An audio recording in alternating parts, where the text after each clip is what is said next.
have some real life examples of client retention tips that I want to share with you today, and then give you some examples of other ways you might see this play out.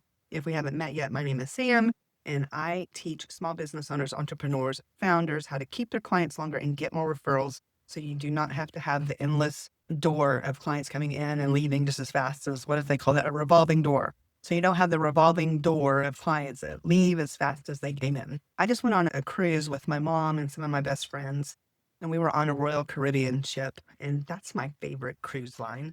I've been on Princess, I've been on Carnival, and Royal has always been my favorite, mainly because the experience has always been just fabulous. And so this particular cruise was not fabulous. The people I was with, we had a really good time, but the food in the dining room was not good. It was very bland, very either undercooked or overcooked. It was just very weird. It was just a weird experience. There were 6 of us in our group, and 3 of them have never cruised before. And so they're thinking, oh my gosh, this is what it's like. I don't want to do this again. And those staff were very helpful. They tried and they were accommodating, and they would bring something else, and it still wasn't good. And so I just did a feedback review for them, and I doubt I'll ever hear from them.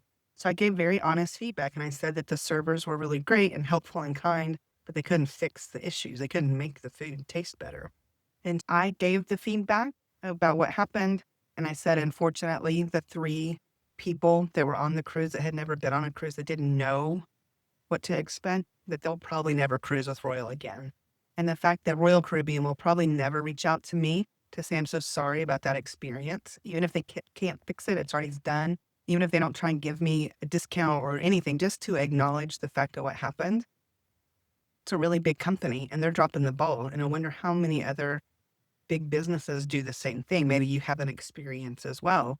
And so when you're thinking about your client experience, if someone gives you feedback, you have to respond. You have to. And so if you want, you don't have to. You don't have to. But if you want to keep your clients longer and get more referrals, it's something you really need to consider.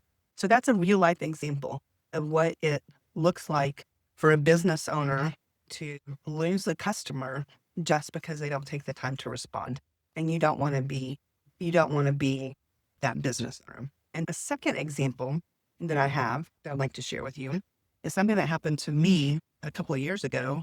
Now I'll tell you the story so that you'll have full context. That I owned a company before I owned the company I have now. And one of my clients from that company went on vacation several years ago, and she met a woman while she was there.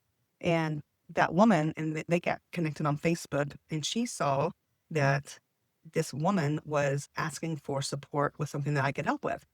And so it was really cool that she did a referral for me for a completely different business.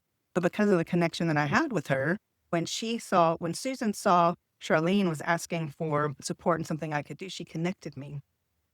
And that was really important. That was a connection that would have never, ever happened had I not done good work at the prior company. So the relationships that you have really matter. And so fast forward, I ended up working with Charlene for 3 years for a company she had, and she decided to close that company about, I don't know, a year ago. And the really cool thing was, though, because I ended that relationship well with her, she started a new business a couple of months ago, and she messaged me, and now we're working for her again with all of her marketing and promotional stuff, and then client retention as well. And so I was super excited to be able to work with her again. But the other really cool thing was, while she had not been running that other business, she'd been working part-time for an accounting company. And now she referred us to the accounting company too. And so now we're helping them. And so what I'm trying to say is that when you do really good work and you show appropriate appreciation, your clients will stay longer and you will get more referrals. All right. So for a lot of people, when we are marketing and advertising, we have to pay to get clients, whether it's advertising or whatever we're doing. We have a tangible cost to be able to get the clients. And sometimes we're spending more than we make when we get a client. It is normal, unfortunately. And what people are counting on is, say it cost me $1,000 to get a client, but they're only worth $500 per month kind of thing. or a year or whatever it is, what people are counting on is the fact that they will stay longer to recoup that to where then eventually you make back the price that it costs to get them. So that's where retention comes in. If you don't have a retention program in place, it is costing you money. 100%, I know this is true. And so think about this. If you have a client that's paying you $500 a month, I do this math, this example very often because I know a lot of people that charge $500 a month for XYZ service. You charge $500 a month and they stay 3 months, you made $1,500. But if you get them to stay for 9 months, you made $4,500. So every time you lose a client because you didn't do a good job or show appropriate appreciation, it could be costing you $3,000 just by simple math. So then let's think about that over the course of a quarter. Maybe you have 10 clients and they all leave at 3 months. That just cost you $30,000. You can't outmarket bad retention. Did you hear that? You can't outmarket bad retention. And so if people are leaving as fast as they came in, there's a problem. I teach a 3-part system to improve your retention. There's a special place you can look in my bio for a very special offer.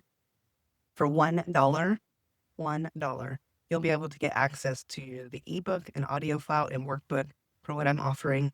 And I teach you how to do the proper onboarding, appropriate appreciation, and asking for feedback. When you do the onboarding process, you have to know what information to gather, where to put it so that you are able to access it to do the appreciation, and then asking for the feedback. It's really important. One of the coaches that I work with attended one of my workshops, and he's pretty well known in his space, in his industry. And he actually on the call said that he realized he'd been ghosting his clients. And he was like, oh my gosh, when you said to stop ghosting your clients, he's like, oh, that hit me right in the heart. And so don't ghost your clients. We're always saying, oh, my clients ghosted me. Most of the time, if you look back on things, that's not what happened. They didn't ghost you. You ghosted them. Think about what happens when you get one new client and you're like, okay, this is a great example. It's so good. And everybody in marketing knows like top of funnel, middle of funnel, bottom of funnel. And at the bottom of the funnel, what happens? What's supposed to happen is a client is supposed to come out. You're like, yes, it worked. I got a client. And I'm going to love him and squeeze him and call him George and make him my very own. You got one. And then client number 2 comes along and you do the same thing and you're almost love bombing. You know what love bombing is in relationships? You love bomb in your client relationships. And then by the time client number 6, 7, 8 comes along, client number 1 and 2 haven't heard from you in forever.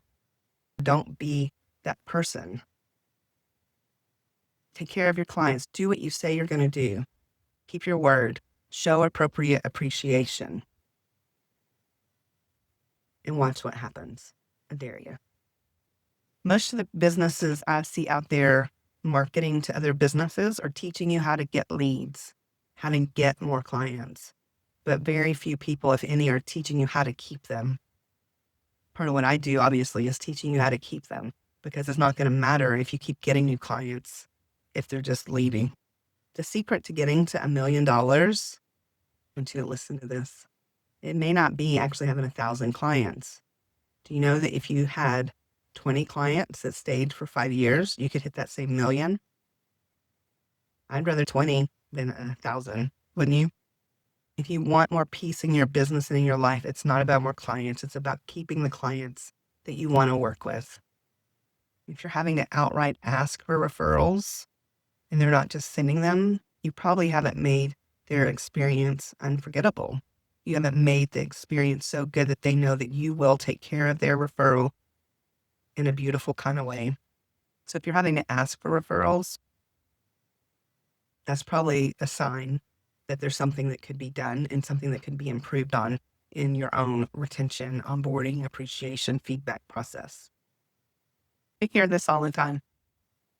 They haven't checked in. Everything must be good. They haven't complained. And then you find out they've decided to move on and use a different provider or hire somebody else for the same thing. It's kind of like with kids. My daughter has 2 boys, and when they're being quiet, it's usually not a good thing. Consider that with your clients as well. So if you're not hearing from them, if you're reaching out to check in or something and they're not responding, there's usually a reason. And sometimes that has nothing to do with you. It could be something going on in their life, in their world. But I would make an attempt to reach out and say, hey, I noticed I've sent you a couple of messages. You haven't said anything. I just want to know that you're okay. As long as that's true, then do that. But reach out to your clients, because if you don't, somebody else probably will. 2 more quick things. One is today is November 13th. In the United States, we're going to be celebrating Thanksgiving very soon. If you have clients and you are not connecting with them around Thanksgiving to say thank you, a lot of us plan Black Friday events, and I do have a Black Friday special coming up. But if you just do a Black Friday and you don't do an appreciation for your current clients, you're missing the boat. So I would encourage you, depending on the level of service and what you do for your clients, if you're able to actually mail them a thank you card, a Thanksgiving card, something like that, or a video, some type of connection, some type of communication, just saying thank you, not trying to pitch them anything. That's probably one very simple retention thing you could do right now that you would see the feedback happen really pretty quickly. They'd be like, oh my gosh, thank you. Wow, nobody sends me a Thanksgiving card. Nobody sends a thank you around Thanksgiving. They're always promoting Black Friday. So if you want to stand out in a good way, consider Thanksgiving cards or some type of thank you.